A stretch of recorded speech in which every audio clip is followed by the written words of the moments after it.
Comment rebondir après un échec? Alors l'échec, c'est compliqué et dans certaines cultures comme la France, comme dans certains pays d'Afrique, d'où je viens, c'est mal vécu. Si vous essayez quelque chose, vous devez réussir et vous devez aller jusqu'au bout. D'accord? Alors c'est pas dit clairement, c'est pas dit explicitement, d'accord? Mais c'est ce qu'on ressent. Et clairement, si on ne réussit pas du premier coup, eh ben, on est considéré un peu comme un loser. Et nous-mêmes, on nous remet notre propre valeur en question. Alors que non, un échec, c'est juste un essai infructueux. D'accord? Point barre, en fait. On n'a pas à remettre sa valeur en question à chaque fois qu'on ne réussit pas, à chaque fois qu'on échoue. Et c'est ça la problématique en fait. Ça, c'est une grosse problématique et c'est dangereux. Si vous remettez votre valeur en question à chaque fois que vous échouez, bah forcément, ça va être très compliqué de rebondir et encore plus compliqué de rebondir après un échec sans être épuisé. Parce que c'est aussi ça. C'est très bien de rebondir après un échec et ça, on en parle. Mais comment on va faire pour ne pas s'épuiser? Et je vais vous donner des astuces dans cette vidéo.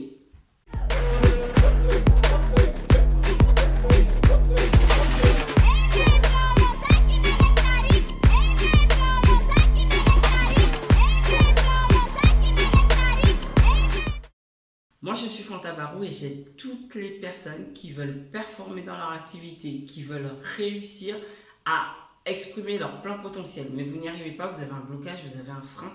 Je suis là pour vous aider. Donc, n'hésitez pas à réserver un appel qui est complètement offert dans la description et on verra comment je peux vous aider. Alors, comment on va faire pour rebondir après un échec, mais surtout sans s'épuiser? D'accord? L'échec, encore une fois, c'est juste un essai infructueux. Et il y a plusieurs raisons qui font qu'on n'a pas réussi à atteindre son objectif et qu'on a échoué. Tout simplement, ça peut être parce que vous avez mal fixé votre objectif et votre projet n'était pas forcément abouti, donc vous avez échoué. Point barre. C'est Nelson Mandela qui disait « soit j'apprends, soit je gagne ». Oui, c'est vrai.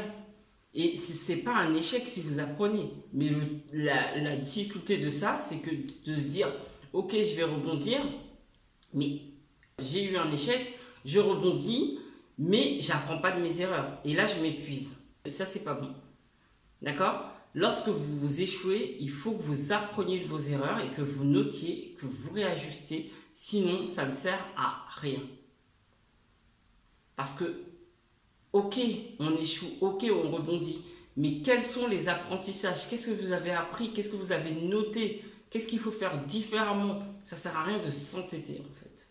Donc comment je vais faire justement pour réussir à ne pas m'épuiser et à rebondir après un échec? C'est que je vais prendre du temps pour moi.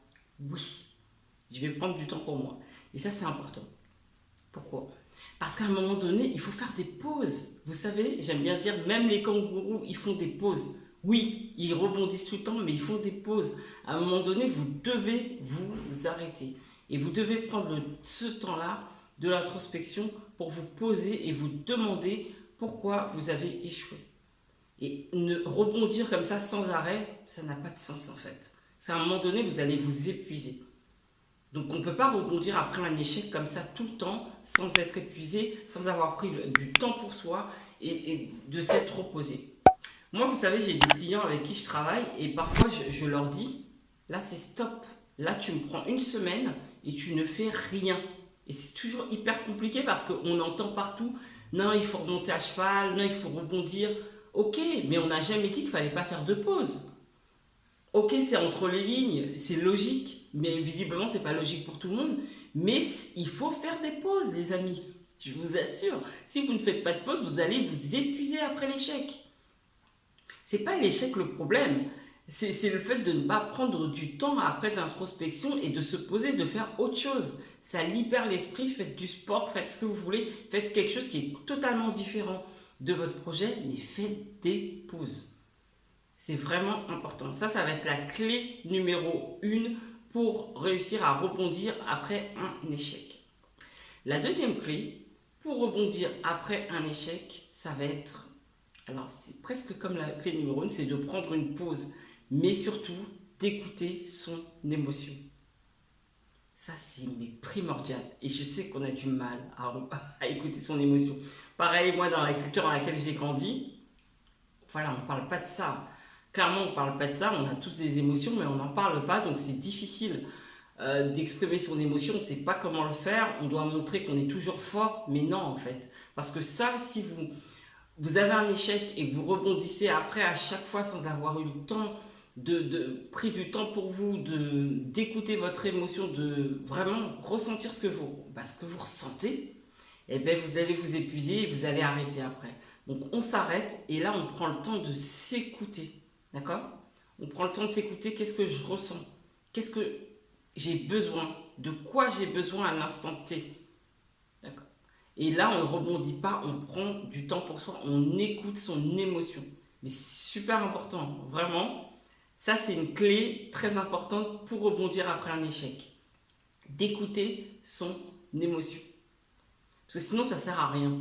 Parce qu'effectivement, rebondir après un échec, ça peut être effectivement d'être sûr, de savoir pourquoi je fais les choses. Ça, c'est aussi très bien. De savoir que l'étape par laquelle je passe n'est juste une étape. Ça, c'est des choses à se dire qui peuvent vraiment aider à rebondir. Si après l'échec, vous n'appliquez pas les 2 clés que je vous ai données pour rebondir après l'échec, c'est-à-dire la première clé qui est de prendre une pause pour soi et de prendre le temps de s'aérer, de faire autre chose, et la deuxième, d'écouter son émotion, toutes ces clés-là, du pourquoi et tout, ça ne fonctionnera pas parce que sur la longue, ça va être trop épuisant pour vous. Nous, on veut rebondir, on est des entrepreneurs, on est des performeurs, d'accord? On est des sportifs, on sait ce que c'est rebondir, on sait ce que c'est l'échec.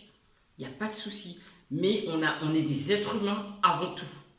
Avant des performeurs, nous sommes des êtres humains. Et les êtres humains ont des émotions. Et les émotions ont besoin d'être entendues et d'être écoutées. Et les personnes qui doivent les écouter, c'est vous-même. Vous devez vous écouter, vous devez vous protéger. Donc on s'arrête, on écoute son émotion et ensuite on rebondira. Et moi, franchement, c'est vrai que j'avais beaucoup de mal à le faire à l'époque. Quand j'avais un problème d'échec, c'est qu'à chaque fois que je me remettais en question, pour moi, c'était ma valeur le souci.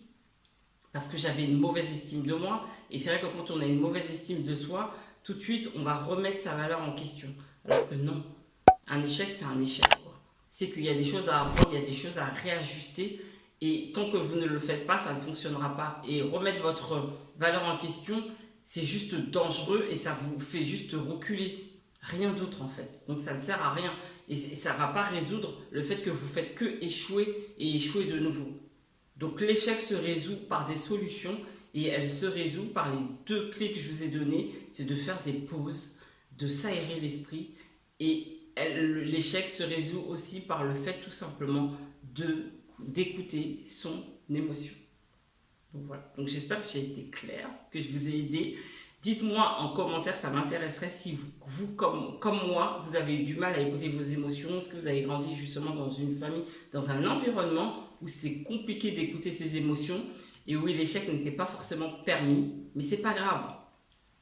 C'est que même si on a vécu dans cet environnement, c'est pas grave. Nos parents ont fait comme ils ont pu, nos professeurs, enfin, les personnes autour de nous ont fait comme ils ont pu. Maintenant, c'est à nous, nous sommes adultes, c'est à nous de nous prendre en main et de réussir à gérer tout ça. Donc, vous allez le gérer, vous inquiétez pas, prenez juste le temps pour vous, faites des pauses et écoutez vos émotions et vous réussirez à rebondir après un échec et à faire beaucoup mieux. Donc, je vous dis à la prochaine vidéo et n'oubliez pas, votre mental, il est avec vous, il n'est pas contre vous. Put up.